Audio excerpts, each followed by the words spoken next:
people. I go by the name Shota De Olusegun. In today's live session, we're going to actually dissect the mystery of existence. So we're going to actually, explore the emergence of our universe. Is this universe emergent from nothing or something? That's what we're going to explore. So I'm going to use, the novel discovery of my research publication to, decipher the mystery around the existence of the universe, and then, probably the existence of even we human beings. You understand? So now this live is going to be quite insightful. So I'm going to review the video titled The Mystery of Existence by Robert Lawrence Kuhn. Robert Lawrence Kuhn of, Closer to Truth.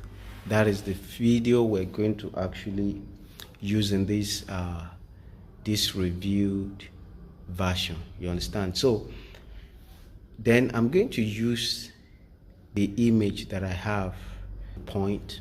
So now, with no further ado, let's dive into it.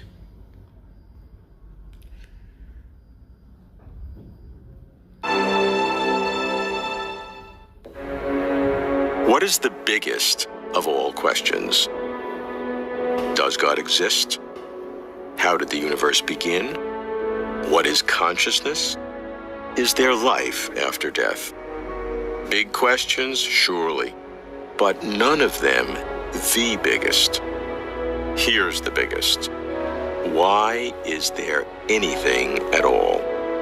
Roll everything that exists into one word and call it all something. Why is there something rather than nothing? This question never stops haunting me. This is the mystery of existence.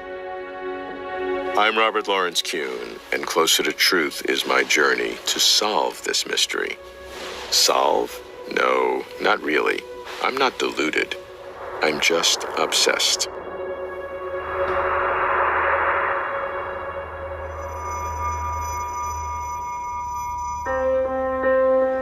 Why is there something rather than nothing? This is no ordinary question. Trust me, the more you ponder this, the more wobbly you feel. I know I teeter. So to steady myself, I start with a physicist who explores radical questions, but who centers his explorations in science. Michio Kaku. Michio, throughout my life, I have been obsessed with the question, why is there something rather than nothing? Why is there anything at all? Any laws of physics, anything whatsoever. In fact, well-known philosophers said, if this question doesn't totally drive you nuts, you just don't understand the question. Well, I, as a physicist, try to find meaning ultimately through equations, observations, and then after the observations and equations are done, then we can look back and see where are we going with all this. And what we see is a pattern. We see a pattern that the laws of physics seem so strange and disconnected and nutty, in fact, but they are converging to a harmonious end. So the trend of unification, the trend of harmony is something we see throughout this whole process. Then you ask the question, well, what's beyond that? Is there an equation like E = mc squared that will give us the whole shooting match?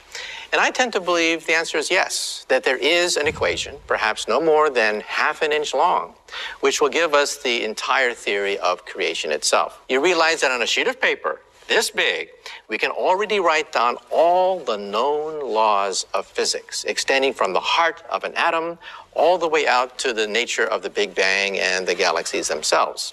Then the question is, well, where did that sheet of paper come from? Where did that one-inch equation come from? Right. When Einstein would work, he would say to himself in the morning, and he wrote about this in his memoirs, if I'm God today, how would I create a universe? What would I start with? What principles would I need? And you can say to yourself, well, first I need an arena. First, I need a place where things to happen. Then I need stuff to make things happen. So when you start with an arena, immediately you're led to an idea that the minimal universe you can create is a universe with some kind of space and time for stuff to happen.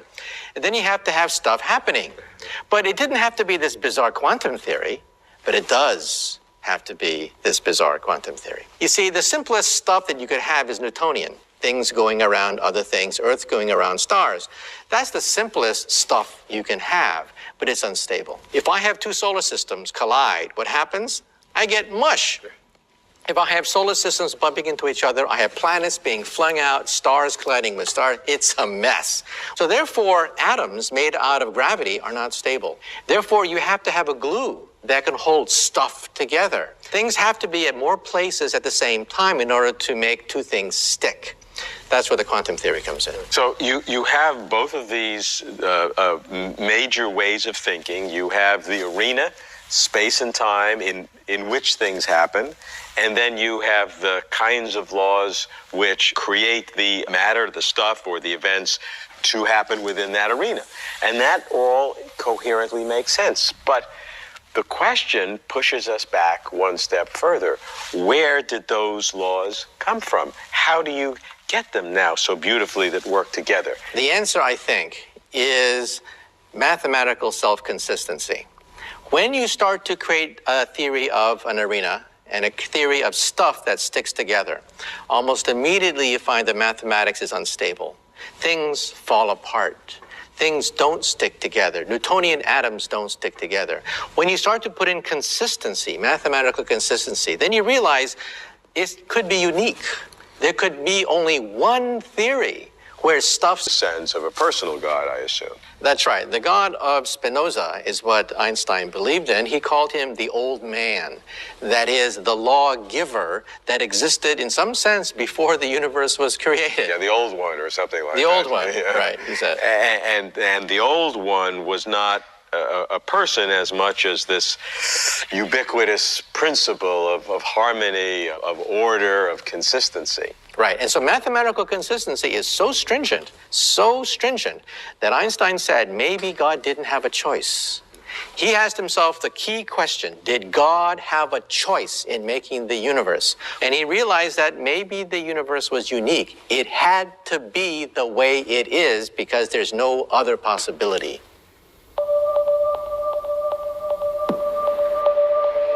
But Michio, even if there could be only one self-consistent and stable universe, which many physicists now reluctantly reject, why should that universe exist rather than no universe at all?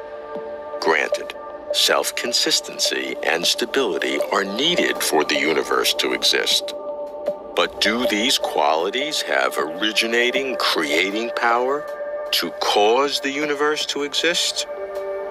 But maybe the universe doesn't need a cause. Without invoking anything supernatural, no gods allowed, could a universe emerge from nothing? Scientists say yes, and they start with the laws of physics. But the laws of physics are not nothing. My nothing, thank you, is more nothing than their nothing. To continue with my nothing, I turn to philosophy. I go to Oxford to meet the author of the book, Why There Is Something Rather Than Nothing, Bede Rundle. When cosmologists talk about the beginning of the universe originating from nothing, they nearly always, if literal sense, where it means empty space. And so they... Well, for cosmologists, nothing is filled with stuff. Well, that's right. All this quantum foam and things going on. So the nothing of the cosmologist is, to me, not nothing. That's right. It's seething with activity. Seething is right. Yeah. If there's a presupposition that you have at least a space, even if it's an empty space, then that is something that has to be accounted for. You can say things like, oh, nothing might have existed. But if you say that, you're in effect saying, well, this might not have existed, this might not have existed, and so on. And you don't mean that. You want to say, no, there's a thing called nothing that might have been in place of something. Here we have a problem of thinking of nothing as sort of bounding the universe in any sense. And my feeling is that people who talk confidently about nothing do so because of the analogy with an empty space. So there's nothing in the cupboard. Right, makes perfectly good sense, but there's still the cupboard. So if that's our model, then we imagine getting rid of the cupboard and any other container, and here we have just empty space. As I say, empty space is not good enough. Not good enough. And it's very hard to give any substance to the notion of there being nothing that will give you a genuine alternative to our initial quest. But then take away all the space and time, and so that really is nothing. There's no space. Well, you just have to make the step. It says, okay, that one micro, very hot essence that began the Big Bang never happened.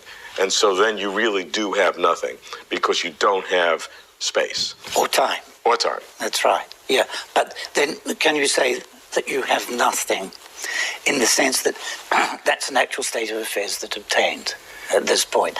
And that's the thing that I have most trouble with making sense. Because, look... Nothing makes sense. Nothing makes sense. There you go. Now, that's a good way of showing the slippery character of the word, isn't it? Right. You say things going out of existence, say, one by one. Just like all the stars going out, like lights, you imagine Wink them. out, right. Yeah, and then we're left with nothing. That's just the culmination of this. But then you notice that if a person thinks in those terms, you could, by reversing the process, repopulate the world. Yes. And that's because, as I say, he's left with a setting, a framework into which things come and go. What I'm suggesting is we only think we can make sense of empty space, but that's unfortunately not nothing. And there's no such thing as there being nothing.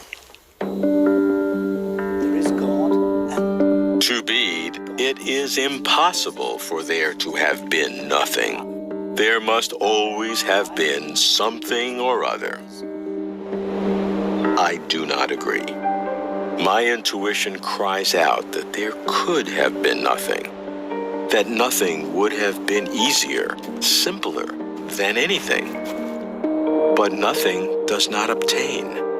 Why?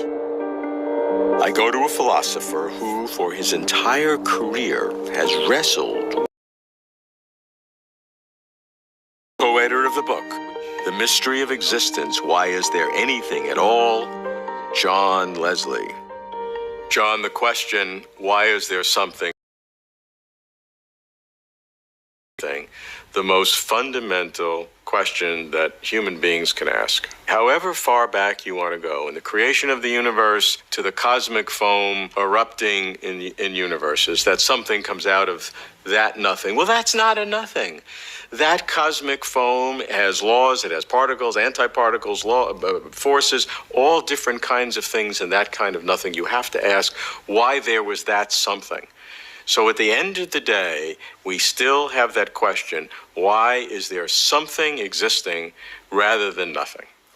I think that's right. I don't think it would be possible to say, for example, quantum physics tells us that it's likely that a blank would fluctuate into a real world, and that's your final answer, because the question would be, why does this quantum physics apply to reality? Because the basic question is, why would that set of quantum physical laws be right? It would seem that nothing is simpler and should have been there rather than something. Something you have to explain in different ways. Nothing, in essence, you don't have to explain. Well, I think that's correct, but even in a blank, there would be all sorts of facts. So if you try to imagine out of existence all actual things and say that's nothing, in a sense that's right, but also you've overlooked the fact that there's an infinite richness of truths about possibilities which is bound to exist even if no actual things exist. So it's impossible to have purely nothing because you always have possibilities? You always have possibilities. You have facts about relationships between possibilities. And you have the fact that certain possibilities are good and other possibilities are bad. These are facts which you can't get away from. So now in our nothing, which maybe naively I thought was very simple, we now have truths that exist, mathematical truths, logical truths, and now an infinite series of possibilities which, even though they are not actualized, the possibilities exist. So that all the possibilities are actual somewhere. That's said as metaphor or as joke? No, some people have taken that completely seriously. They've said, for example, that all the Greek gods, so long as they don't commit contradictions in their existence, they are somewhere. This has been held. It's a bit of an odd view. I know John, and he has odd views of his own. I say that with respect and awe. John famously claims that value, intrinsic ethical value, is the foundation of existence. Can this make sense? I think you can't have intrinsic value actually brought into the world. I think you can have facts about intrinsic value, which would be there in the absence of any consciousness. For example, I think if you had a complete blank, nothing at all existing, no consciousness, then it would be true in that blank that it was a very fortunate thing that a world, terrible world of suffering, in which absolutely everybody was in agonizing pain all the time, wasn't in existence. Now, that fact would be a fact about intrinsic value. That's to say that a world of this sort would have terrible negative value. And that sort of fact doesn't depend on anyone's consciousness. Sure, but the typical science approach today is that the substance of reality is neutral on value. It's not positive, it's not negative, it just is. And it's human beings who impose their own sense of what value is nothing intrinsic. That's ridiculous. Well, I think that's a wrong view. I think it's a pitiable view. But I have to bear in mind that some of my friends accept this. But I think they just haven't thought things out properly. Are they really thinking that it wouldn't be true until we thought about it, that animals suffering in forest fires before the evolution of human beings were having a terrible time? Quite right. It could well be that reality was a product of chance, that the universe just happens to exist, that the universe is not interested in producing values. That's one thing. I tend to think that if they're decent people, then in their heart of hearts, they will think that it really was unfortunate in itself that the animals were suffering in the forest fires. I think they would say that, but at the end of the day, what do you believe? At the end of the day, I believe some things are better than other things. I believe also that if you want to understand why the universe exists, you ought to take seriously Plato's notion that it exists because it's better that it exists than not, that there was an ethical requirement that a good world exists and that our world, for all its bad sides, is something good. The supreme good would itself be the existence of. That's it. Now, it is time for me to give my own opinion. Now, cosmologically, there is no possibility of having a true empty space, cosmologically, scientifically. So we know that this universe couldn't have formed out of nothing, cosmologically, scientifically. So now, the thing now is, the question is, if truly there is nothing like true empty space, then the value that we have, that's something that we have that could actually, develop to more things or more bigger things, where did it come from? That particular thing that served as the basis of the universe, where did it come from? That is the question.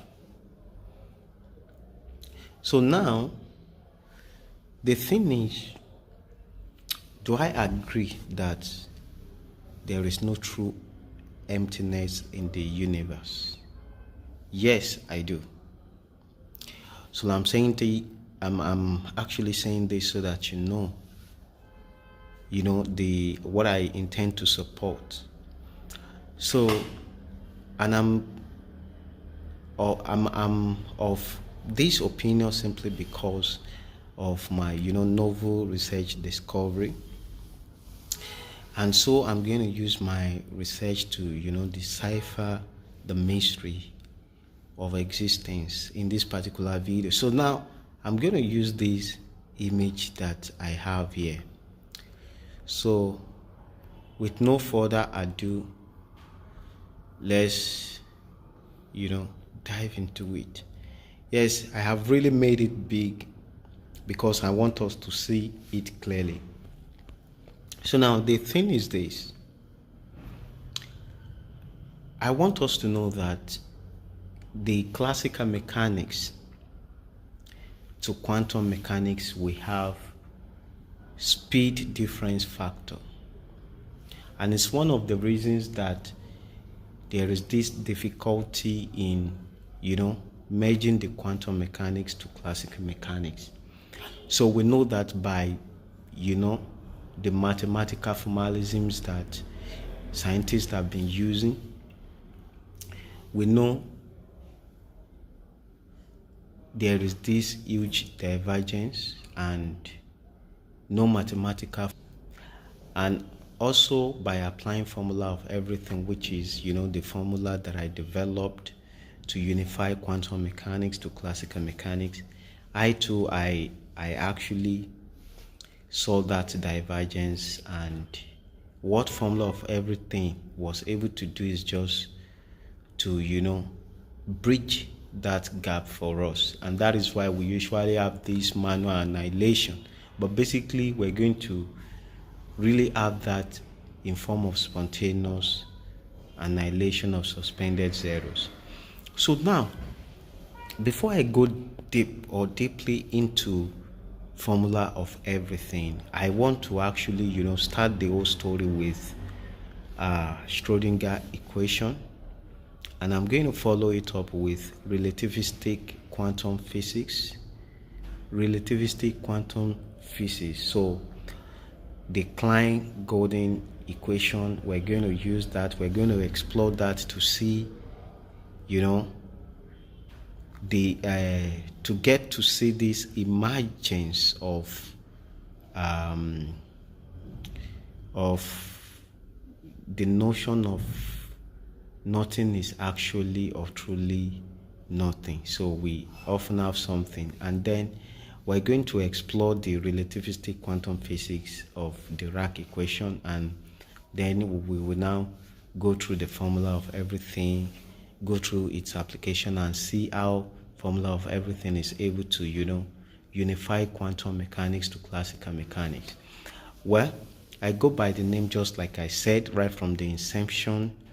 Yes, right from the beginning, inception of this video. I go by the name Shotade Olusegun, and I am an author of the time theory of the universe. Yes, I have research publication titled The Time Theory of the Universe, and I have research publication titled Seeing the Anatomy of Quantum Gravity Through Formula of Everything. So I have my two research publications in peer-reviewed journal, www.ijser.org. You can even get connected to my YouTube account, which is at Shotade Olusegun, to get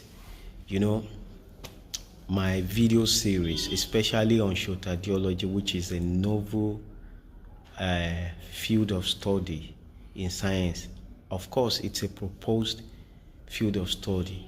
You understand? So basically, I want to first of all clarify the fact that this shotadiology as a field, as a novel field of study in science, which I'm trying to propose, is the ideal saving grace for the current state of science in general. And then I just want us to know that there are so many things, so many solutions in that field. Like, I have developed another form of structure of information that is emergent as a result of relativistic relationship, not a kind of digital information where we have ones and zeros being mapped onto electrical signal when it is intense and not. You understand? So this, we have that emergence based on the status of electrical signal. And so we have this integration of analog and then digital. Basically, we have it being normalized to digital, but we have that integration of analog in that. And apart from that, in that shotadiology, I have a science of conscious. Oh, sorry. I have science of consciousness, rather. So science of consciousness, there you can get to know everything you need to know about consciousness. Detailed information like never before. You get it. So there are so many other topics too that will still come on board. So you people can just, watch the video on YouTube and let me get to know your feedback, your opinion, via the comment section. So right now, let's dive into this. I said that I believe that there is always something. So this universe is emergent from something. So there is no true emptiness. Now we're going to start with a kind of equation where we could, have that nothingness at zero energy state, and that will be Schrödinger equation. Schrödinger equation is a non-relativistic quantum physics. Now, mainstream scientists believe that solution to decipher the reality of the universe is actually domiciled at quantum level. And for that purpose, they believe if there could be this, integration of E equals mc squared into the quantum system, then we might be able to have solution, to the reality, have solution to the mystery of the universe in general. So now, the non-relativistic quantum physics Schrödinger equation, by applying this equation, we can actually reach, a zero state. A zero state in the sense that a state where energy is equal to zero. And so when we view this in a plane wave, we'll definitely see that there is no activity at that point where energy is zero. Then another thing we need to know about this Schrödinger equation is that its probability density is always positive, which is ideal, because the probability, has to be zero by the time it is being magnified, so that we can be able to get actual energy potential. You understand? So by having actual energy potential, we can, have that, reality of having the collapse of wave to get, the emergent, the emergent particle. You understand? So now, That is that. But there is another thing in this Schrodinger equation, which is the Schrodinger equation is a first order derivation in time. Is a first order derivation in time. Now, please take note of this derivation, first order derivation in time, because it's one of things that actually made Dirac to, provide his own equation after Klein-Gordon, like Klein and Gordon, after they have, worked together to come up with this Klein-Gordon equation, which, mainstream believed that had, solved the mystery, the problem of, what they want to solve by integrating E equals mc squared to the quantum equation. So now,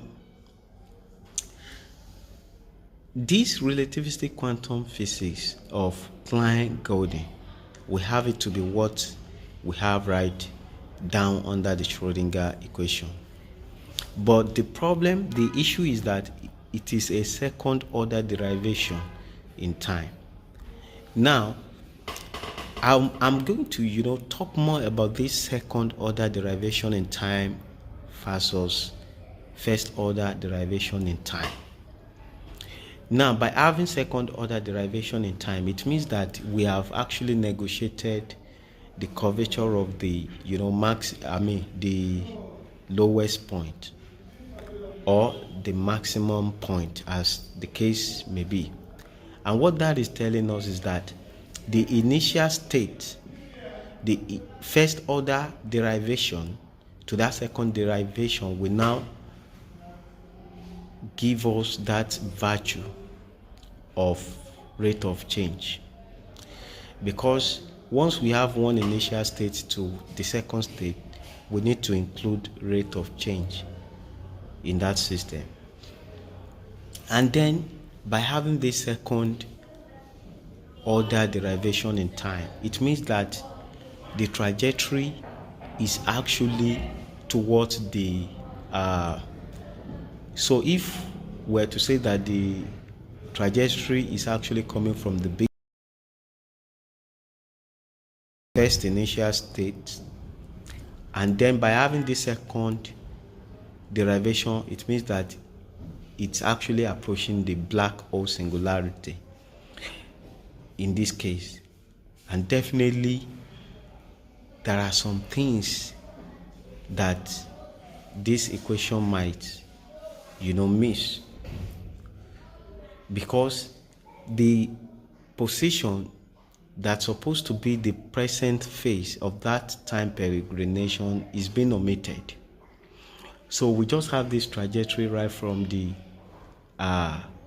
beginning, and then it's actually approaching the end. So,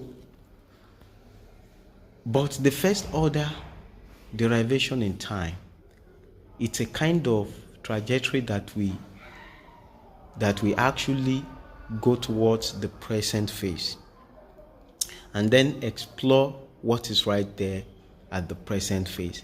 So its own stopping destination is that present phase. You understand? I'll be able to show this clearly when I get to the time energy wave model. So now I need you to know that it is highly essential for us to, model the equation in first order derivative. You understand? Because we need to explore what is at the present phase. Because majority of what we'll experience, we have, we really have them, majority of things that we experience, we have most of them at the present phase. So it's essential for us to explore that present phase. So now, then, the probability density of this Klein-Gordon equation usually, is usually of charge, positive charge or negative charge. So we might have it as negative charge or have it as positive charge. Now, that is another issue with this equation, because if you say it's a negative charge, probability density, what does that mean? Negative. So when you, at least if it is a positive charge, we can say as we insert more energy into the system, we have more positive returns. But in the case of negative charge, could it have been said that when you put in more energy, then you get less energy?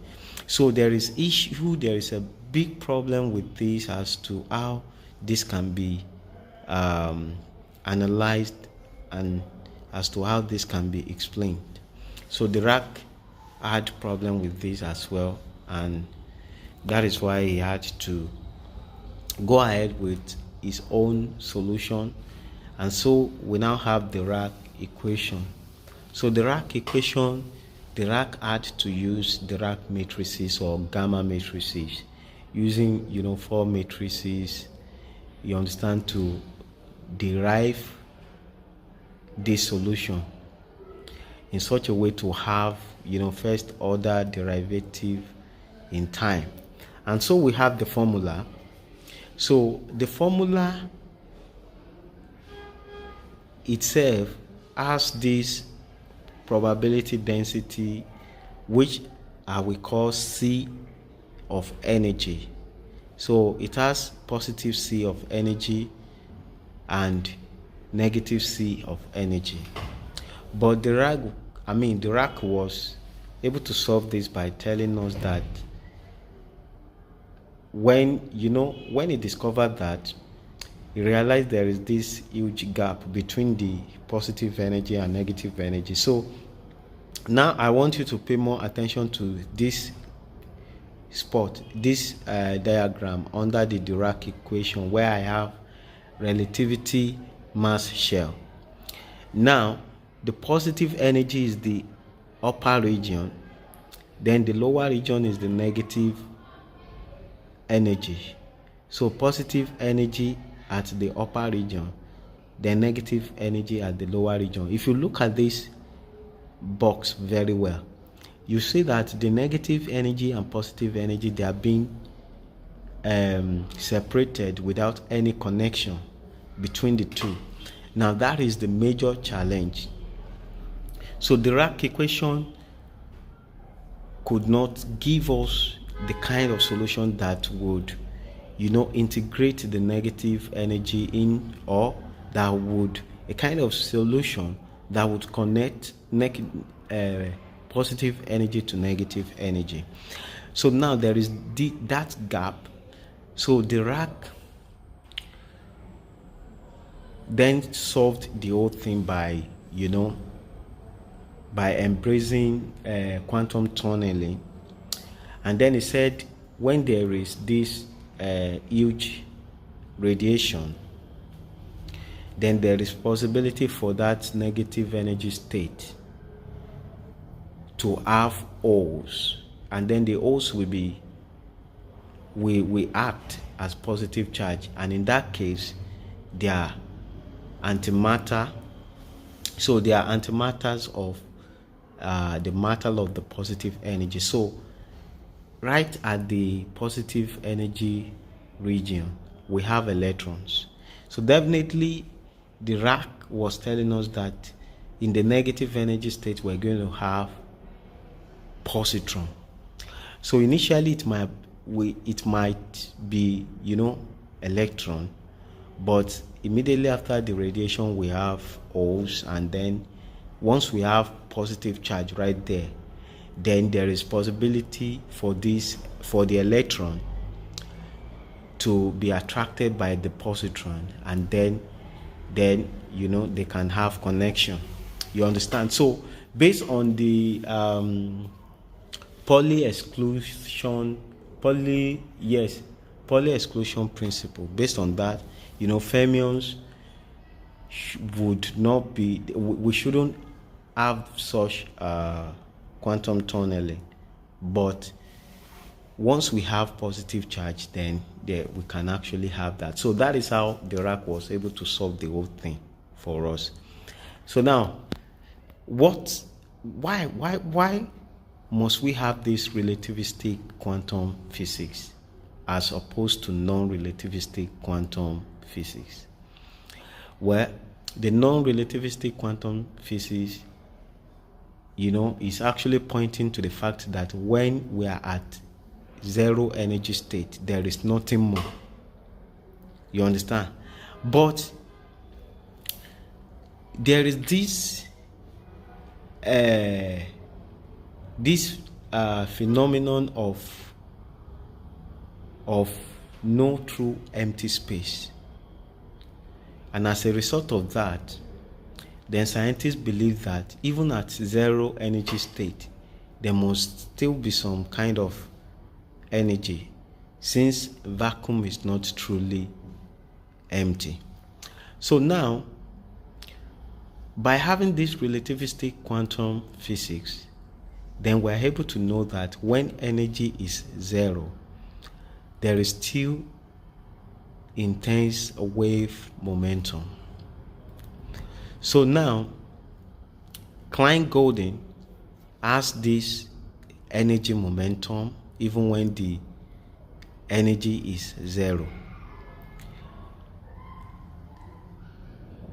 Dirac solution 2 has that momentum even when energy is zero. Now, the issue now is this. They realize that the momentum in the relativistic quantum physics is faster than the speed of light, which shouldn't be, according to general relativity. According to special relativity, rather. Okay? So it shouldn't be. But right now, today, we know that there is a speed faster than the speed of light, because quantum entanglement is being established, and we know that transmission of information of quantum entanglement is instant. Yes, is instant. So now we will go deep into that for us to understand all these things. So now they discover that the momentum, the wave momentum of the mass, of that mass worth beyond the level of energy being zero, they realize that momentum is even faster than the speed of light.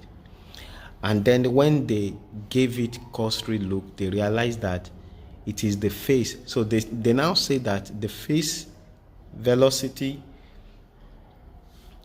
is faster than the speed of light, but not the group velocity. So when they calculated the group velocity,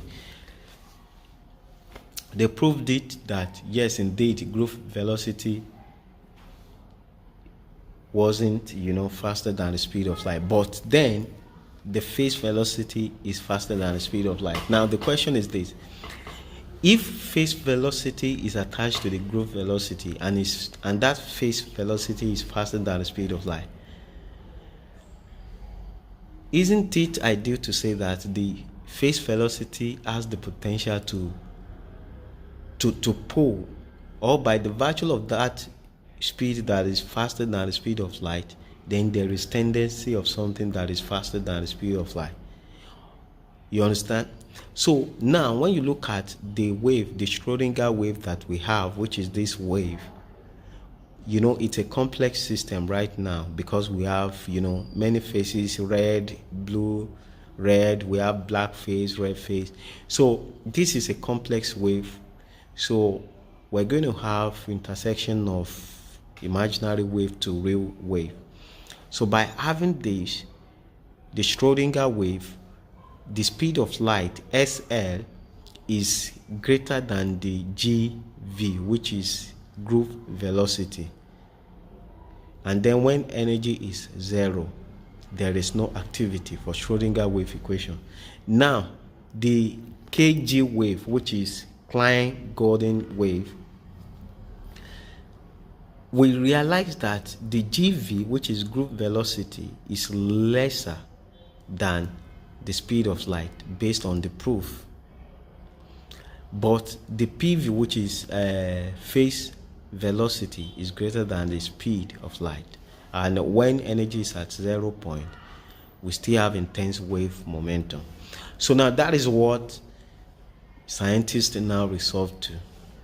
And so now, with this, we can get to know that there are still unanswered questions. You understand? So now let's see how formula of everything will be able to actually answer the unanswered questions for us. One of the answers, let me put it this way. One of the unanswered questions would be, why is there no connection between the positive energy state and negative energy state in mass share of relativity? Then the second question that we can ask, or we might want to ask, will be, why is there any velocity that is faster than the speed of light when speed of light is said to be the maximum speed? When speed of light is said to be the maximum speed limit of the universe. So those are the two questions that we need to then answer with formula of everything. But before I go to formula of everything, there are some things I want to say. Now, there is one big problem.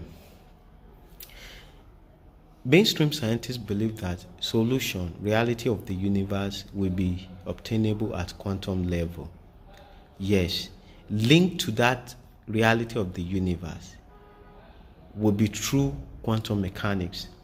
But what they don't know is that the trajectory that will actually lead to that solution at quantum level must come from the classical mechanics.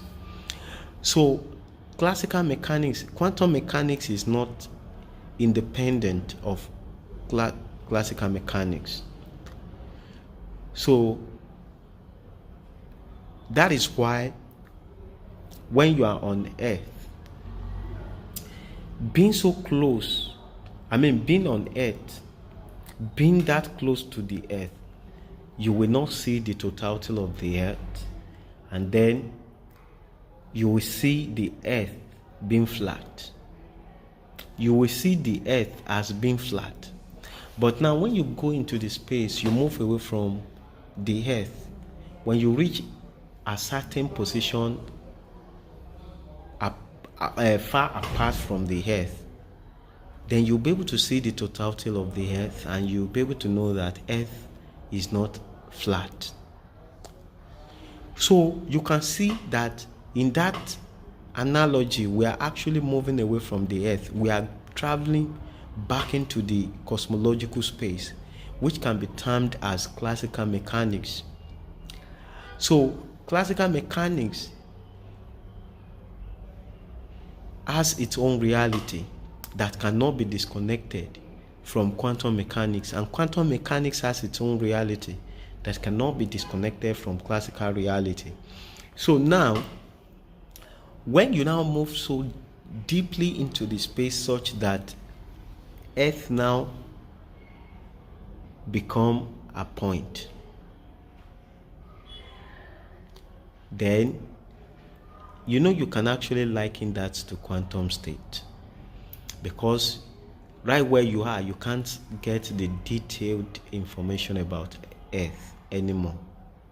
And if you go so deeply into the space such that Earth now disappear from your sight, then we can actually liken that to complex system level.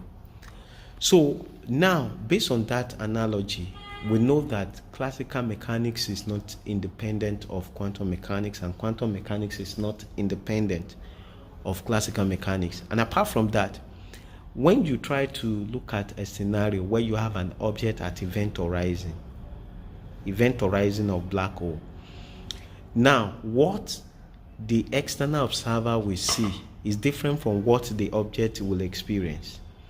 And when you get the two things together, you see that they are real things. They are reality on their own. So now, what do I mean? External observer will see the object as being static. And by the virtue of seeing that object to be static, it means that there is a breakage, there is a break in momentum. And so that is pointing to the fact that at event horizon, there is possibility of having a zero momentum. And it is ideal to have zero momentum at event horizon, because when you have a cosmology that is expanding, there must be a point where the expansion of that cosmology must be collapsed such that there is no momentum for us to have a flipped momentum which is contracting as the black hole that we have. So it is ideal to have that, but then the object at event horizon would not experience any stoppage, let alone to experience any delay. And that is telling us that at quantum level there is always this vibrant momentum, that there is nothing like a break in momentum at quantum level. So in that sense, you can say, yes, what the object is experiencing is a reality in its domain. Why what the external observer is observing is also a reality.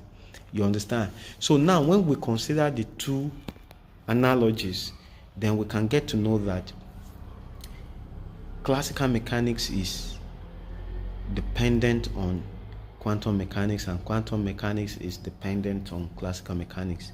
So now let's go to application of formula of everything. Now, formula of everything, this is the solution. So basically, let me quickly explore the title. The title of this particular image is The Complete Solution of Classical Quantum Unification. So now, formula of everything, it deals with unification of quantum mechanics to classical mechanics. Now let's see the bigger picture through formula of everything. So now we know where the problem is in relativistic quantum physics. The problem of this disconnection of negative energy and positive energy, and then the problem of faster than the speed of light. Those are the two problems that we want to tackle.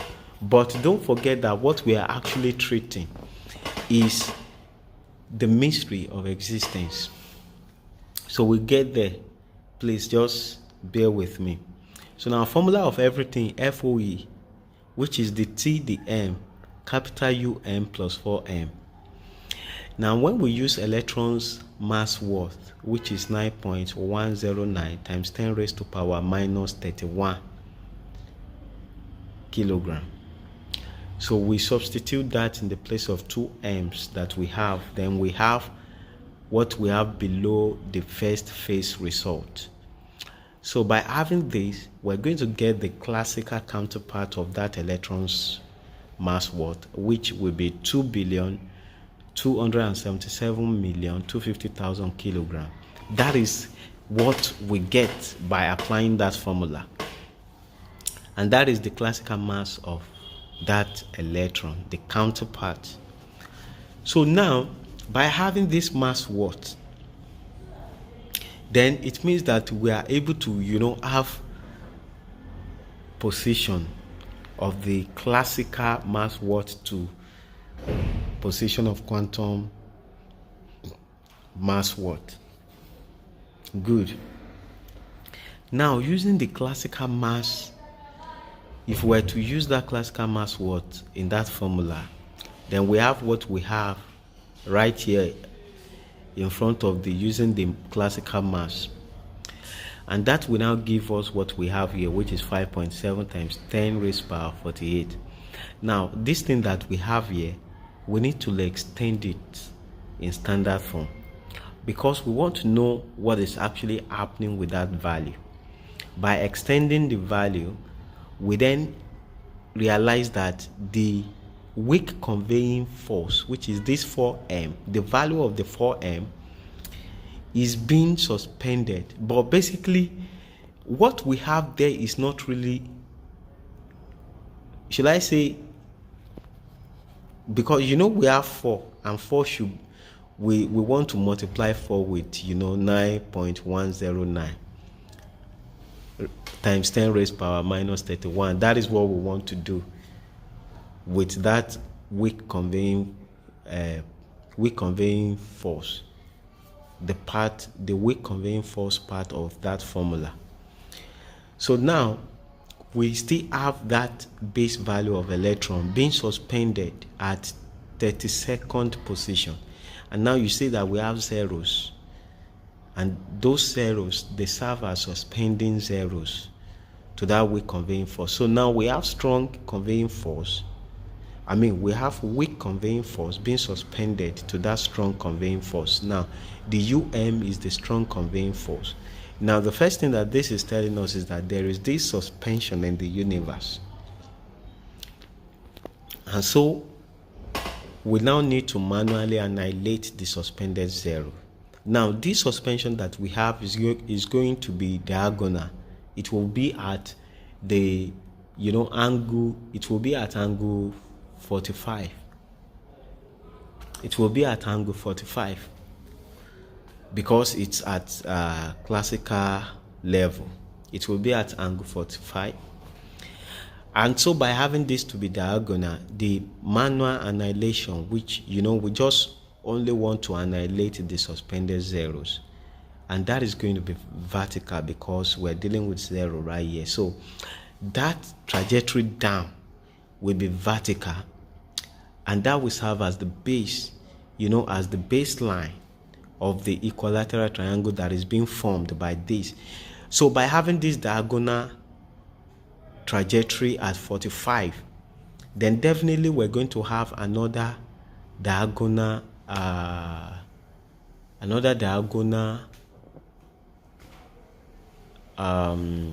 line that could be at angle the opposite angle of that 45 in your quadrant, in the quadrant coordinate. So that would be the opposite angle. Now the opposite angle, because we're going to have that as the opposite angle based on the fact that the diagonal trajectory is the action of time in space, and there must always be a reaction of that in form of energy trajectory.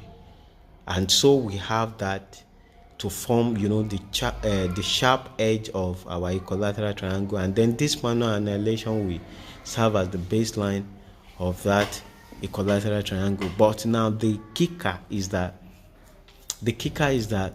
this trajectory is actually longer than the limit of that equilateral triangle, and it goes through the quantum level beyond into the complex level, and that is where our answer is.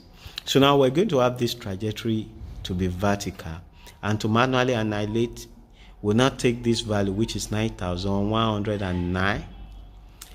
We divided that by 10 raised to power 32, and then when we'll extend the fraction, we have 9.109 times 1 all over 10 raised to power minus 32. And once we are done with that, we're going to have 9.109 times 10 raised to power minus 32 kilogram. The value that we have gotten is not the exact value we started with. We started with the real mass worth of electron, and then we get a value that is lower, that is smaller to that. So what that is telling us is that the trajectory has actually shifted into the future, which is into the black hole, and so we have this radiation effect to cause decaying mechanism on that particular value. But now let's track So we have the k value of -1 at the power of this value. So now let's track what that will give us at classical level. So now, if we should substitute this value in the formula of everything, we have what we have under the second phase result. So don't forget that formula of everything is a formula that feeds back on itself. We can actually use an input to generate an output, and then use the generated output as input to generate further output. So it's a formula that feeds back. So now, by having this in the formula, then the answer that will give us will be 277,725,000 kilograms, where we have 7 zeros after the dot that we have 703 kilogram. But this particular value, dot 0.0000003 kilogram, that particular value is insignificant. So we can get rid of that.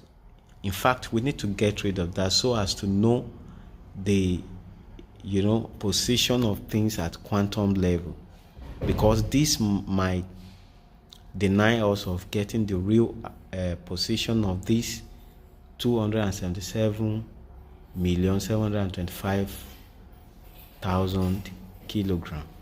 It might deny us of getting the real position of its quantum counterpart.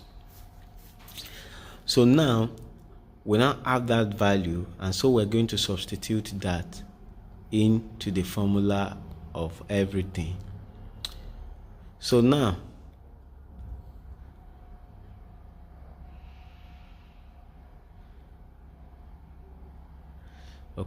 so now to substitute that into the formula of everything, we now have what we have below in front of using the classical maths. So this value will now give us 6.9 times 10 raised to power 47. Just like we did for the first one, we need to extend that in standard form, and we realize that the value that we have is being suspended at 31st position, around the suspended 0. But now there is something. That base value of electron is being decayed to 1,110. Like 1 is being decayed to the value that we have right here. There is no point there, but we're going to actually get the point, as we solve for that real actual quantum value. So we have this suspension at 31st position. So now we need to manually annihilate this, and so we have the value to be 1, maybe I'm going to say 11,109 divided by 10 raised to power 31, then equal to 1.1109 times 1 raised to power 10, times 1 divided by 10 raised to power minus 31 rather. So when we now solve that further, we have 1.1109 times 10 raised to power minus 31 kilogram. Now, what is the implication of this?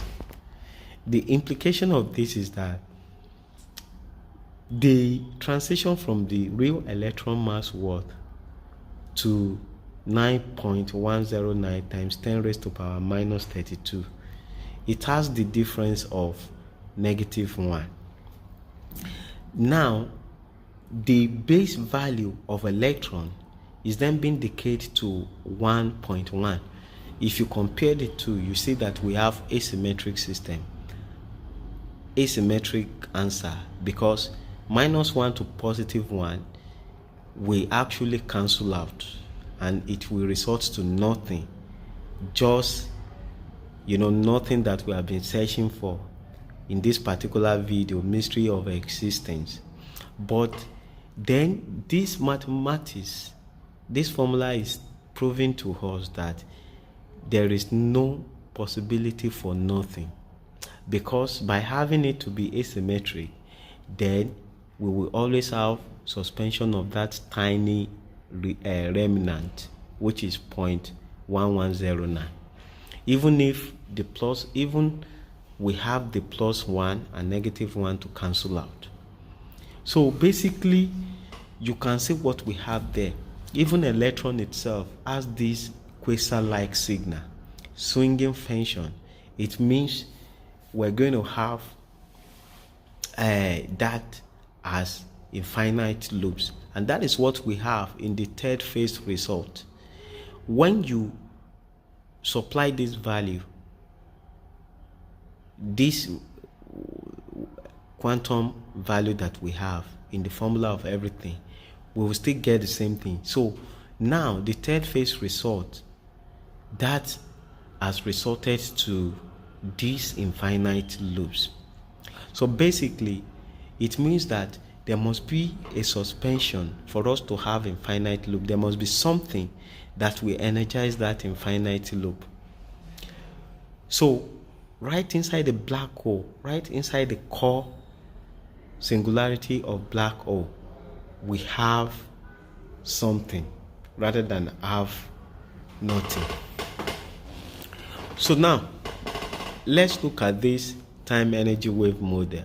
So I just briefly drew this time energy wave model, but basically with this we can get visual representation of what is actually happening. Now this red curvature is the is the energy trajectory, and then the blue curvature, that is the time trajectory. Based on the application of formula of everything, we have this emergent equilateral triangle. So now the first result that we got, which is 5.7 times 10 raised to power 48, that is the curvature of the time trajectory. And then the suspension that we have, which is at the power at the position of 32nd, I'm referring to that extension of the standard form. I'm referring to this place. I'm referring to this where we have zeros suspending the weak conveying force at 32nd position. So now we know that we have that 5.7 times 10 raised to power 32, and that is the trajectory, the diagonal trajectory at 45 degrees to suspend the energy density convergence. Before that equilateral, before we can have that equilateral triangle in place, there must be this instantiation of energy density to localize it. And so we, at the extreme end of every edge of the shape, we're going to have convergence. So now we have the convergence as a suspension of that wave conveying force. So we have it right there. And then the reaction of that action is what we have as energy linear trajectory, which is opposite to that first linear trajectory. So we have that to be 5.7 times 10 raised to power minus 32, where it's going to be equal. So now we have another convergence right there, which is the quantum arbitrary suspension. Another convergence right there. So now the trajectory where we have the manual annihilation of zeros, that vertical trajectory is the central vertical line that we have, and that is not limited to the end, to the edge of that equilateral triangle. So we have it been extending, we have it been extended beyond that curvature of energy into the quantum, into the complex level, into the complex system. So now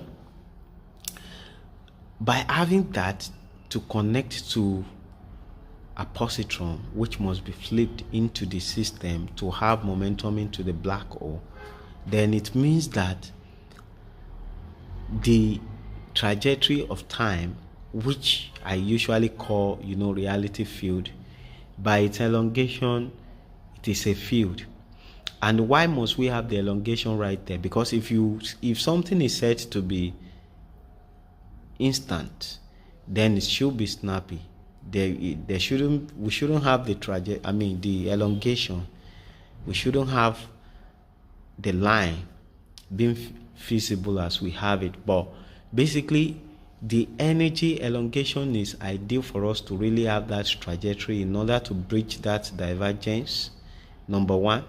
Then that elongation is needed as the asymmetric value of electron that we have, which would always allow us to have something in place. Now let's even consider this fact. If we have symmetric value even for electron, then it means that electron will not be in existence, because the base value will actually cancel out the power value, just like what we have seen in that in the core singularity of black hole. So basically, asymmetric system is ideal for us to have that thing in existence. Now, if you look at this symmetric trajectory of this equilateral triangle, we only have symmetric nature of this equilateral triangle in form of momentum. We do not have it in form of mechanics. What do I mean by that? Now, when you look at this, at classical level, we have classical mass, and the value is what we have as our result, 2,277,250,000 kilograms. Then the quantum mass is outside the time energy wave model. It is not right inside the equilateral system. It means that at quantum level we have the Kuhn of mass world to support the mass accumulation mechanism at classical level. So mass accumulation at classical level, mass decaying virtual at quantum level, they are two different things. So we will always have a symmetric system for things to exist. Now, even the momentum we are talking about that is symmetric, how can we now have constant momentum? If we have the momentum of time to be, if we have momentum of time to equal the momentum of energy, then definitely we're not going to have any momentum. There is not going to be anything like constant momentum. But when you look at the nature of energy being discrete to continuous flow of time, that discrete value of energy is shorter by momentum to the momentum of continuous flow of time. And so we have that tilt effect, which we have in form of time slice in Einstein postulate. Time slice towards the past as we have momentum away from the real classical mass world. Now, as we have this energy density being moving away from the real classical mass world, we then have that tilt effect of time slice towards the past, and that is the axis for us to have that constant momentum. Otherwise, there will be nothing like momentum. And then the reason we have this time trajectory to be longer than normal is for the fact that the elongation will cause us to have standing wave. Because at the nucleus, you can see that we have one tiny, small, compacted equilateral triangle at the edge right here. In the nucleus, that is what we have, compacted equilateral triangle, and that is why the momentum in the nucleus is faster than the ordinary momentum of electron So now, by negotiating that curvature of energy, momentum of mass accumulation will be faster to actually smoothen out the discrete nature of energy, such that we have alignment at that curvature, and that will lead to a standing wave. That standing wave will connect to the positron and inject it into the system. At that present phase, energy is low and external energy is needed to form of breakage, but there we have a genuine contact because there is this alignment to the curvature to have genuine contact with positron. And so we can call that the zero value of digital information that we have. Why the asymmetric nature that we serve as suspension in the black hole, in the singularity of black hole, we can actually liken that to the one of digital information structure. So basically, with this, we can then formulate that time energy wave information that I have, where we have integration of analog system to emerge 0 and 1 respectively. So now, when you look at, I want us to go up to this place. The first question is that why is it that there is no connection between positive energy and negative energy in mass shell of relativity, just as it is being discovered by the Dirac equation? Well, the reason we have that gap is for the fact that the E equals mc square, the totality of it, even in, with momentum being inclusive, momentum P values being inclusive, they are being limited by the virtue of that quantum mechanics. By using that quantum mechanics operator for energy and momentum. So the whole thing is being limited because the full reality cannot only be obtained at quantum level. So that is why there is no such connection. But right, by using formula of everything, which has its own trajectory from the classical mechanics down to the quantum, and by the virtue of that gap, as propel itself even beyond quantum. And complex system is all about flipping. When you have I, that is square root of -1. When you have I to the power of 2, that is a -1. When you have I to the power of 3, that is negative I. And when you have I to the power of 4, that is 1. When you to real number, that is what you have in the complex, and that is why the flipping mechanism is only obtainable at at complex level. So now that first question is being solved. Then the second question, why do we have speed that is faster than the speed of light? Yes, we have speed that is faster. Why do we have the phase velocity to be faster than the speed of light, even if the group velocity is not faster than the speed of light?